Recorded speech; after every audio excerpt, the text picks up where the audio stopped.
Hello there, welcome to Waynecast. Is this number 4? Number 5? Can't remember. Another one of those weeks. This week you might notice bit of a haircut. This is normally how I have my hair all the time, by the way. But I sort of forget every now and again, and I forgot for a while. So this is how I normally look. New glasses. Yeah, look sort of the same as the last pair, but these ones have got grey arms on them, which you can't tell. Yeah, so no it's to anybody but me really, but there you go. Right, I've been busy the last few weeks in my free time, i.e. the stuff that I'm not working or getting paid for, organising the competition for subdivisionmodeling.com. Now, for those of you that don't know, I'm the administrator for Subd. The site itself is still owned by Glenn and Wes Bexwith from Curve, who started it off initially as a non-profit organisation stroke site to learn people, about modelling. So you couldn't afford to go and buy Curve DVD or buy DVD by me or by Glenn or by whoever. Means there's always information there so you could get to a certain level. That was the idea behind it. So we have these regular competitions. Now since I've taken over, I want to start off with something interesting. I want to change the format a little bit. So well, now it's being the standard first, second, third place, which is great. Everybody knows where they're at, and it's normally being the guy who can do the best model wins. Great.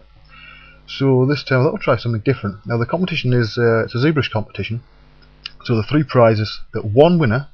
There won't be three. The first place, second place, and third place. Only one person is getting all the prizes. We've got Zbruhs. We've got a license for that. The Pixelogic been nice enough to give to us. Taron's After Effects plugin, Zbruhs toy, and there's a Curve DVD pack jobby as well. Now, for those who haven't seen Zbruhs toy, have a look on taronites.com. I'll just do a search for Taron Zbruhs toy, and you'll find it all over Google. It's a really interesting plugin. In many ways, you can treat it like an extra render engine for Zbruhs. You can export, say, your colour, your basic render out, or even just a flat render. No shadows, no shading. Export that. Export your Z depth with mRGB Z grabber, and you can get all sorts of things. Real subsurface scattering. You can even get really believable glass. Also, it really is a wonderful piece of kit for anybody. There's a demo version as well of it for those that do want to try it out. Now, the reason behind all of this was that I didn't just want it to be a case of the guys who are at a certain level of the industry get all the prizes. Because the guys at the bottom, yeah, you learn from it, but it would be nice now and again for everybody to be on an even keel. So this is not just open to people using Zbruhs, because to be honest, unless you want a second license, the majority of people who are going to go for this won't have a copy of Zbruhs, or at least not a legal copy. That's a whole different story, as in the last podcast. So it'll be guys who maybe use another bit of software, maybe they want to try it out but they can't afford it. So I thought, right, well, how do we level the playing field here? Because there's bound to be some guys that will enter because they want a second license. Maybe they're freelance and think, well, if I have an extra license, I've got an extra couple of machines, and all that sort of thing.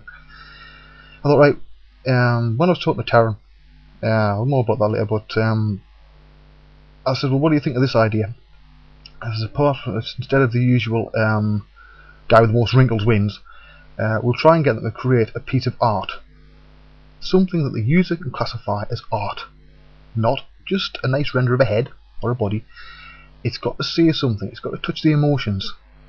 Now, this is not something, as far as I'm aware, that's been tried a lot. There is a good chance that people will say, but I don't want to create art, because they're not used to trying to, I suppose you could say it's a bit like justifying that you're an artist. But it's, the way I look at it is, look, it's like Highlander, there can be only one. Alright, there's only one winner. That's it. You don't like that idea? Don't enter the competition. Simple as that. Don't need it, don't enter it. But if on the other hand you want to learn from the experience and have the opportunity to win a damn good prize, go for it by all means. Now, The competition starts on the 26th, which is in a few days' time. Probably take about a week for word to get around. Because it'll be running over Christmas, normally they run for about 2 months on Subdivision. So I thought, as Christmas is coming on, it wouldn't be fair to ask people to say, well, take part in this competition, but if you want to win, you've got to work all the way through Christmas Day. No, that's rubbish. So I thought, easier, we'll just keep it open until the 20th of February, give everybody plenty of time to get the festive season out of the way. So we'll have a breather in the middle if they want. Maybe they've had an upgrade over Christmas or something, you know, and maybe think, oh great, now I've got more RAM, and yeah, great, go for it. When I just open it as still images, you can do animations, videos, 2D composites, basically whatever the artist thinks they need to create their piece of art to say something. That's about as free rein as you're ever going to get in any competition. Not application specific at all, because to be honest, as I said, if somebody's already got Zbruhs, unless they're being a bit greedy and want an extra copy for, you know, to have another couple of machines with licenses on, then there's no real point. So it's aimed at all the people who would like Zbruhs, or maybe they've tried the demo and thought, well, this is cool, but I can't afford it. Great.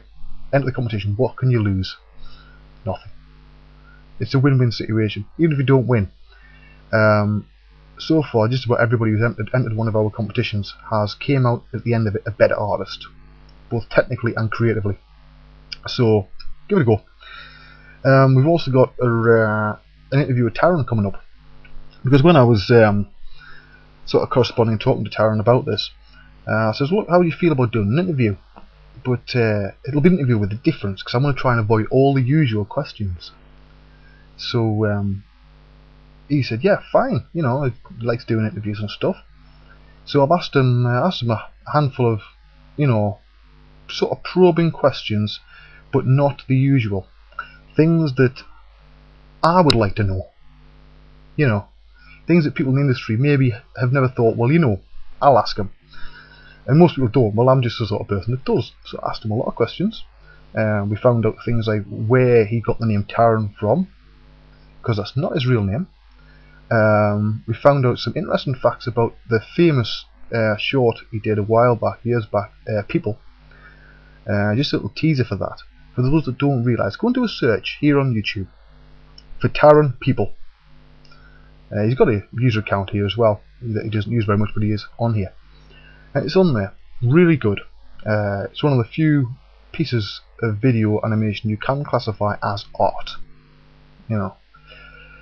And then listen to it, and at the end of it, just think back at this one phrase I'm going to say: all the voices are done by Taron. Yeah, even the female ones. So there you go. There's one fact I bet you didn't know. There's a load of these. In fact, at the moment the interview runs to 12 pages, and that's not including any images whatsoever. So yeah, it's quite big. I'm going to just get my cigarettes here. I'm going to pause this because I don't want to fall into the same trap as I did last time, of this being literally right on the money, you know. In fact, it shouldn't really have uploaded to YouTube, but it did. So I'm going to pause this now, and then have a look in the second part, and we'll cover some more stuff.